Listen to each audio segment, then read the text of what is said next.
Գյորջյան Կասկադ 60 ամիս փուլային վճարում բազմաթիվ առավելություններ։ Թույլ տվեք անդրադառնալ մի քանի թեզերին։ Վահագն Ալեքսանյանը այստեղից հայտարարում է, ասում է,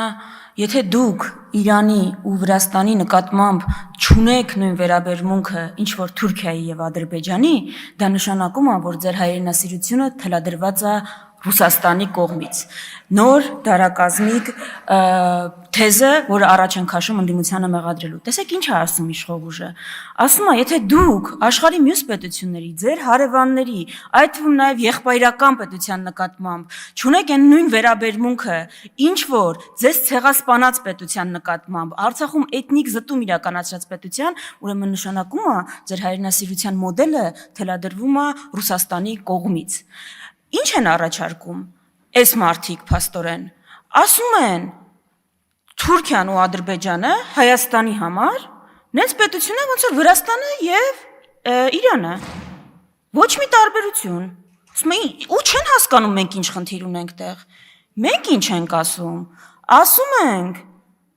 Թուրքիան աշխարհի միակ պետությունն է, ով ցեղասպանել է այս ազգին, ու մինչև հիմա չի ընդունում այդ ցեղասպանությունը, ու մինչև հիմա շարունակում է այդ քաղաքականությունը, ու մինչև հիմա հերոսացնում է այդ ցեղասպանությունը իրականացնողներին։ Ադրբեջանը այն պետությունն է, ով այդ քաղաքականությունը կրկնել է Արցախում, ու շարունակում է այդ քաղաքականությունը։ Ու այս երկու պետությունը ասում են մենք մի ազգ ենք, երկու պետություն։ Ու հա մեր ու ձեր տարբերությունը այլընտրանքը նաև այդտեղ է արտաքին քաղաքական, որ ասում ենք մենք մեր արտաքին քաղաքական օրակարգի, հայեցակարգի հիմքում պիտի հենց այս նաև դնենք։ Այո, տարբեր վերաբերմունք պիտի ունենանք մեզ ցեղասպանած պետության ու այդ ցեղասպանության այդ չարերը սվողի հետ։ Դուք ինչ եք առաջարկում, ասում եք Իրանը ու Թուրքիան նույնն են։ Ինչի ոնց որ Թուրքիային եք վերաբերվում, Իրանին չեք վերաբերում։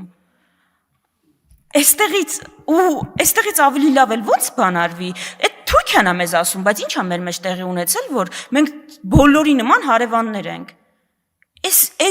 Այսինքն ցեղասպանությունը չն։ Եթե ձեր ընտանիքի հետ տես դժբախտություն պատահեր, այն հարևանով ձեր ընտանիքի հետ տենց է վարվել, դուք իր հետ նենց կվարվեիք ոնց որ ձեր մնացած հարևանների, այդ ոնց է հենց ձեր շահերին է վերաբերվում, կոստյում լինի, նյութական շահ լինի, անձնական որևէ բան լինի, դուք թշնամիներ եք դառնում նրա նկատմամբ, ով ձեր նկատմամբ թեորական սպառնալիք կարա բանանի, հենց ազգի շահերին է վերաբերվում։ Չէ ինչ, մոռանանք, հաշտվենք, բան անենք, չխոսենք դրա մասին, որ լավ լինենք։ Ի վերջո, եթե Թուրքիայի ու մեր կոնֆլիկտը ոնց որ դուք եք ասում մեր պատճառով է, մենք պիտի փոխենք մեր պատմությունը, մենք պիտի փոխենք մեր ընկալումը։ Մի հատ ինձ կբացատրեք Թուրքիան ինչի խնդիր ունի իր բոլոր հարևանների հետ։ Կիպրացիների հետ էլ կիպրացիների պատճառով է, հույնների հետ հույնների պատճառով է, Սիրիա ինչի մտան, սիրիացիների պատճառով է, կարող է ամեն դեպքում ձեր թեզը թուրքական թեզա ու մեր պատճառով չի այդ կոնֆլիկտը, իրանց պատճառով է։ Հաջորդը, ասում է Քրիստիան Վարդանյանը ասում է, այս թուղթը ոչ մի բան է, ոչ մի բան չեմ ասում եմ վտանգավոր բան է, եւ կրկնում եմ հայտարարությունները, որոնք մենք արել ենք, ու պարզ բան ենք ասում, շատ պարզ բան ենք ասում ենք, այդ թղթով մի խաբեք, որ խաղաղություն եք բերել, մի խաբեք, որ խաղաղություն եք բերել այդ թղթով։ Ասում է, մի տարի է չեն կրակել, ուրեմն խաղաղություն է, սուտ եք ասում, մի տարի, 5 տարի չկրակելը չի նշանակում, որ խաղաղություն է, չի նշանակում, որ խաղաղություն է, ինչպես 2020-ից առաջ չկրակելը կամ քիչ կրակելը չէր նշանակում, որ 2020-ը չի լինելու։ Ասում եմ, զոհ չենք ունեցել։ Ես հիմա եկեք այդ պաշտոնական զոհերը իրոք հանենք, տեսնենք ում օրոք ավելի խաղաղ եղել, ում չէ։ Ես գիտեմ երկրորդ նախագահի կառավարման տարիների պաշտոնական թվերը 10 տարում 92 զոհ։ Ձերը կարաք հանենք, տենանք 7 տարի եք, քանի զոհ եք ունեցել։ Հիմա ինտերվալներով 7 օր ավել չեն կրակել, ուրեմն նշանակում է խաղաղություն, տենց եք այդ խաղաղությունը պատկերացնում։ Ես ավել էի առաջ գնամ, ինձնից հետո 3-4 ԿՊԱ-ական խոսելու են, պարզ հարցեր ենք ձեզ տալիս, ասում ենք, եթե ասում եք խաղաղություն եք բերել, բացատրեք մի հատ, Ադրբեջանը ինչ ա զիջել, եթե բանակցություններ են, որտեղ բանակցությունների առաջին տարը փողզիջում է նշանակում, բացատրեք խնդրում եմ, բացի այն եղածից, որ պետությունները անդամակցելով ՄԱԿ-ին ճանաչում են միմյանց տարածքային ամբողջականությունը, հրաժարվում են միմյանց նկատմամբ ագրեսիա կիրառելուց, ինչ լրացուցիչ մեխանիզմ եք բերել, որ այդ խաղաղությունը ամրապնդում է։ Ընդհանրապես ինչ ա զիջել Ադրբեջանը։ Այս սրան կարաք պատասխանեք, դաշնակցությանը հոգեվերլուծություն, ինչ ուզում եք արեք, կգաք, հեսա նախկիններ, ներկաներ, հատկապես վստահ եմ դուք։ Կարաք այս հարցերից մեկին անդրադառնաք։ Զուգահեռ չեմ ասում 9 րոպե նվիրեք նրան, ինչքան վատն են նախկիններ ու դաշնակցությունը ձեր համար։ Մի րոպեն կարաք պատասխանեք այս հարցերին։ Վերջը ձեր ստորագրած թղթից ենք խոսում։ Դաշնակցությունը չի այս բանի քննարկման առարկան։ Ժողովրդավարության մասին։ Ձեր դեմքը այդ որ հպարտանում եք, որ ընդդիմադիր համայնքապետեր կան։ Ժողովուրդ ջան, կարանք հասկանանք Գյումրու ընտրությունների հետ ինչի եք այսքան անհաշտ։ Ինչ է տեղի ունեցել։ Գյումրու համայնքապետին մենք չենք նշանակել։ Ընտրվել է այդ մարդը։ Լավ, եմ աստեմա Պավլյանի չի ընտրվել հերոսաբար, բա ո՞րն է ձեր ընտրությունը, միջև ԿՊԱ-կան չլինի չի ընտրվում, հա, տենց այս ժողովրդավարության բաստիոն, միջև ԿՊԱ-կանը չընտրվի դա ընտրություն չէ, կեցցե ժողովրդավարությունը, ֆյուրերները, հիմա, ի՞նչն է խնդիրը, ես չեմ հասկանում, Գյումրու համայնքապետին մենք չենք նշանակել, դժգոհ եք, որ ձեր այլ ընտրանքը կոմունիստներն են, բա դուք տեղ մեղք չունեք, կարող է ձեր խնդիրն է դա, որ մարդիկ այնքան եք այստեղ հասցրել, որ ձեր այլընտրանքը տեսել են կոմունիստների մեջ։ Կարող է ձեր խնդիրն է։ Եկե մեզնից ինչ եք պահանջում, ես կարամ ձեզ հասկանամ։ Ասում է, ասեք, մինչև ժամը 6-ը եթե չասեք, որ դուք ուխտ չեք, ուրեմն դուք ուխտ եք, հետո ասենք ինչքան պիտի ով կարա մի հատ պահանջ ներկայացնի բանը ինքնիշխանությանը հարցականի տակ դնելու համար ես կարամ 100 հատ հայտարարություն անեմ ձեզնից սկզբունքային 600 անգամ ավելի շատ ինքնիշխանություն բառը օգտագործեմ ոչ մեր քաղաքական ուժը ոչ մի ծրագիր չունի Հայաստանի անկախությունը ինքնիշխանությունը կասկածի տակ դնելու որևէ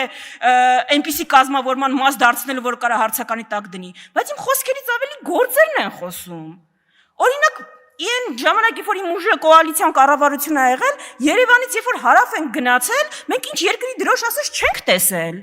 Հիմա դուք տեսել եք մեր երկրում ինչա կատարվում։ Ինքնիշխանություն նշանակում է առաջին տարի ինքնիշխանության, սեփական տարածքի նկատմամբ վերահսկողություն ունենալ։ Հիմա դուք ինքնիշխանություն եք պահպանել, Երևանից գնում ենք հարավ, Ռուսաստանի դրոշ, Իրանի դրոշ Ադրբեջանի դրոշ Սյունիքում, այս ինչ ասում եմ Սյունիքում, հեսայելի եմ ասել, երևի Ամերիկայի դրոշ էլ կբերեք ու բացականչում եք ինքնիշխանությունից։ Այդ ինքնիշխանությունը այդ ինչ պոզով պոչով կենթանի է, մի հատ կնկարագրեք, կարող է ինքնիշխանությունը հակադիր է նրան, որ քո երկրի տարածքում թշնամական զորքեր չկան։ Այդ դուք այնքան ինքնիշխան եք, ժողովուրդ, որ ձեզ արդեն արգելվել է ու դուք չեք օգտագործում գերի բառը միջազգային ամբիոններից։ Այ ինքնիշխաններ ջան, մի հատ կբացատրեք, եթե տենց ինքնիշխան եք։ Ինչ է նշանակում գերի կարճ բառի փոխարեն օգտագործել երկարամյա կոնֆլիկտի արդյունքում անազատության մեջ հայտնված անձինք։ Ես գիտեք ինչին է նման, որ պետությունները հրաժարվում էին ցեղասպանություն բառը օգտագործել, չէին ուզում, ցենց ինչ ասես ասում էին, ցավալ իրադարձություններ, ողբերգական դեպքեր։ Այս երկար նախադասության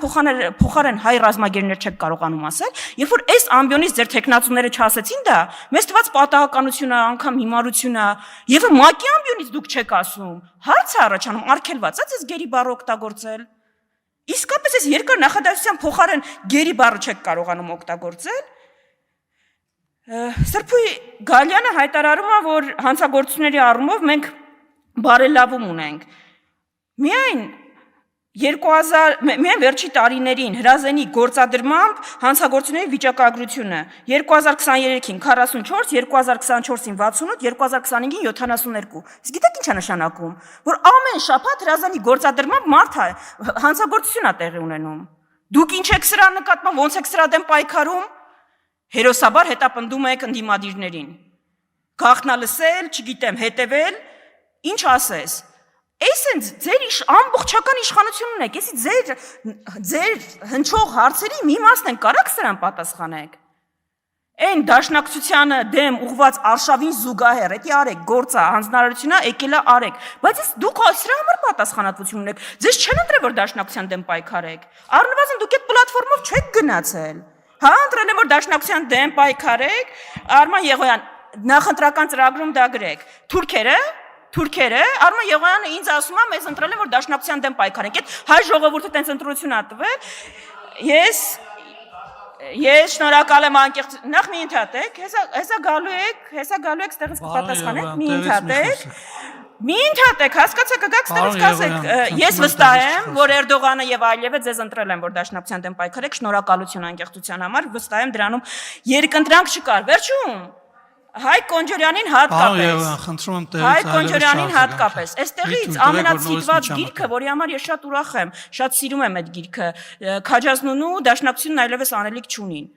Ժողովուրդ, դուք այդ գրքի վերնագիրը կարդալուց բացի գիրքը կարդացել եք։ Բերեմ տամ ձեզ օրինակը կարդակ։ Դուք գիտեք այդ գիրքը ինչի մասին է, թե մենակ հիմա ոնց որ վերնագրերն են կարդում, այդ եք կարդում։ Դուք գիտեք Քաջազնին ինչի մասին է գրել։ Քաջազնին գրել է, որ բոլշևիկները եկել են, խորհրդային կարգեր են, անում են այն ինչ մենք պիտի անենք, դաշնակցությունը այդ պայմաններում, էլ առաքելություն չունի։ Մեր Քաջազնու կոնֆլիկտը այդ է եղել, որ ասել ենք չէ հակառակը։ Այդ կարգերը պիտի փոխենք,